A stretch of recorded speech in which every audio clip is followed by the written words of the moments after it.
बारी है अब ऐसे 21 शेयरों के नाम जानने की जो वैल्यू रिसर्च के लेंस के नीचे से गुजरे हैं और इनकी कीमत बड़ी हो सकती थी लेकिन अभी इनकी कीमत कम है। और ये निकालने का तरीका क्या है ये समझेगा धीरे से। धीरे आपको फ्लोर पे लिए चल रहा हूँ जी। कोई 21 कंपनियों के नाम आज बताने हैं, मैं नाम ये पढ़ूंगा और ग्राफिक्स आ भी रहे, लेकिन एक सबसे पहला सवाल कि धीरे ये क्या टूल्स होते हैं जानने के कि कोई कंपनी का शेयर सस्ता इस वक्त बिक रहा है।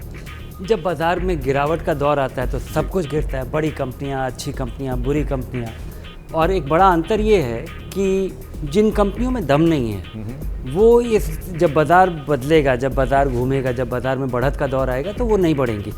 और हम लोग यही केवल भांपने की कोशिश करते हैं कि कौन सी ऐसी कंपनी है जिसमें दम है, और वहाँ पे भी गिरावट वैसे ही देखी गई है क्योंकि बाज़ार का रुख ऐसा बदल गया है। तो अब जानते हैं कुछ नाम जो वैल्यू रिसर्च की टीम ने चुने हैं। यह है हिंदुस्तान यूनिलीवर जो 3 महीने में 15% का रिटर्न तो दे चुकी है लेकिन एक साल में 1% की गिरावट है। इन्हें कोई खास ना अर्निंग हुई है ना गिरावट हुई है। इसका PE 66 है, 66 है। इसका क्या मतलब है समझते हैं धीरे से अभी 1 सेकंड में। टेक महिंद्रा ये दूसरा शेयर है लार्ज कंपनी का जो पिछले 3 महीने में 32% गिर चुका है और एक साल में देखें तो 6% उसकी पिछले साल के मुकाबले दाम कम है, लेकिन इसका PE 17 है। तो क्या ये इसमें अभी और बढ़त आ सकती है, ऐसा अनुमान है। उधर डीवी लैब्स इसमें एक साल में 20% की गिरावट है, इसका PE 32 का है। तो ये PE का मसला क्या है समझने वाले हैं थोड़ी देर में।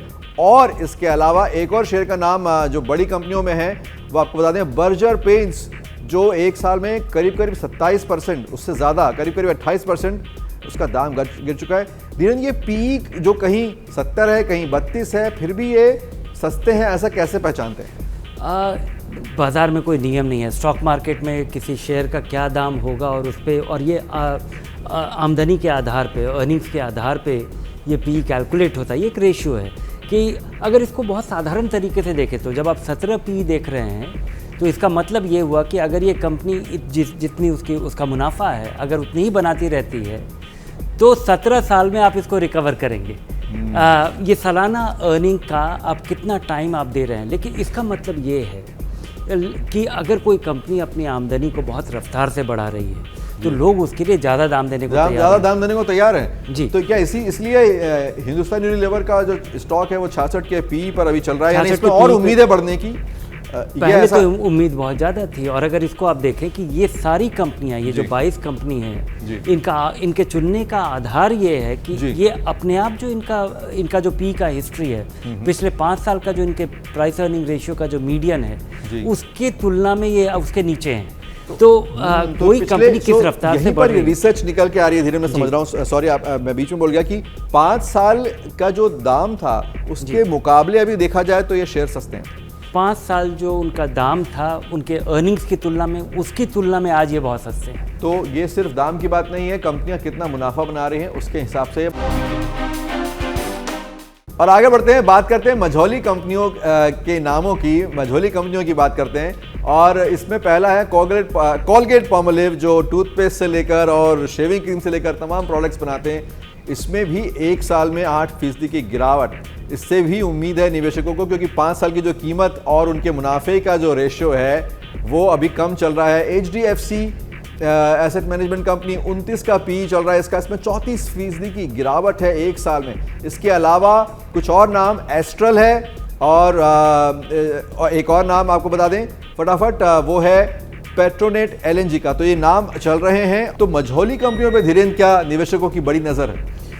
देखिए, निवेशकों को तो कंपनी देखना चाहिए, वो छोटी कंपनी है, बड़ी कंपनी है, मिड साइज कंपनी है, क्योंकि जब बाजार में गिरावट का दौर आता है तो सब कुछ गिरा है और कुछ कंपनियां ज़्यादा गिरी हैं, कुछ कंपनियां कम गिरी हैं। और उनके कम ज़्यादा गिरने का भी आधार का कई बार ये होता है कि जो रफ्तार से बढ़ी थी वहाँ गिरावट ज़्यादा देखी गई होगी।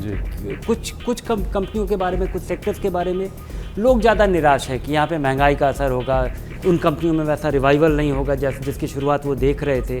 तो उसके ढेर सारे कारण हो सकते हैं, इन चिंताओं के कारण हो सकते हैं, लेकिन आप अच्छी कंपनी चुनिए। आप वो कंपनी चुनिए जो आप समझते हैं और कम से कम 10 कंपनी खरीदिए और धीरे धीरे खरीदिए। वो जो आपके इक्विटी में इन्वेस्ट करने के जो नियम है वो नहीं बदलते हैं। ये अच्छा मौका है शुरू करने का। ये बहुत बड़ी बात आपने कही कि आपको ये सिर्फ 2-4 ऐसे नहीं नाम लेने हैं, आपको 8-10 स्टॉक्स का आपके पास पोर्टफोलियो होना चाहिए।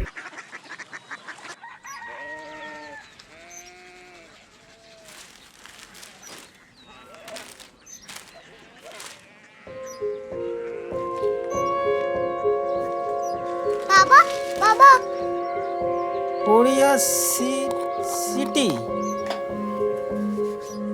जानिए ना।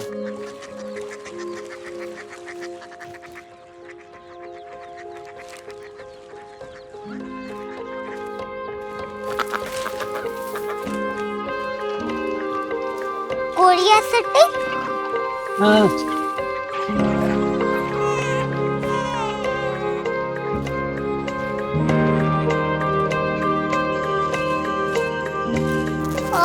कोरिया सिटी कहाँ पे है?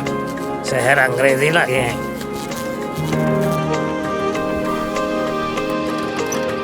Korea city.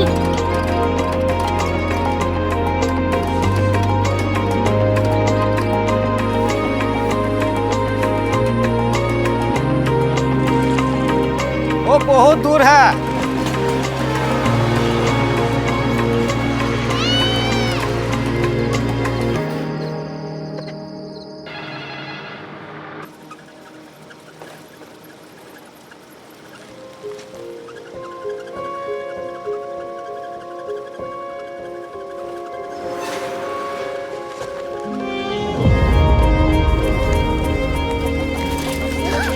Korea city.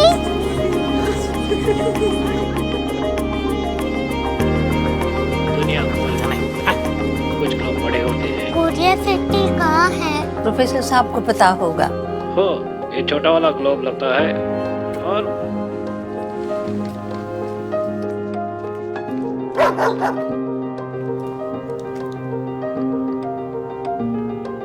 पता नहीं, मेरी बेटी से जाके मिल लो, शायद उसे मालूम हो।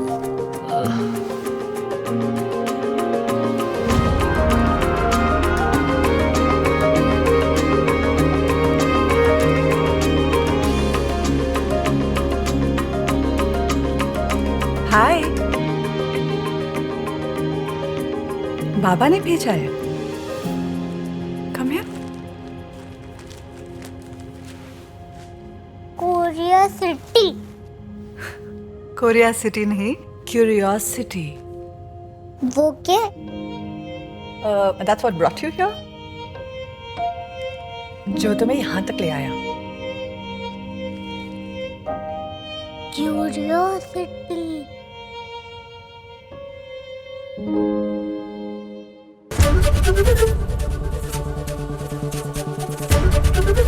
एबीपी न्यूज आपको रखे आगे।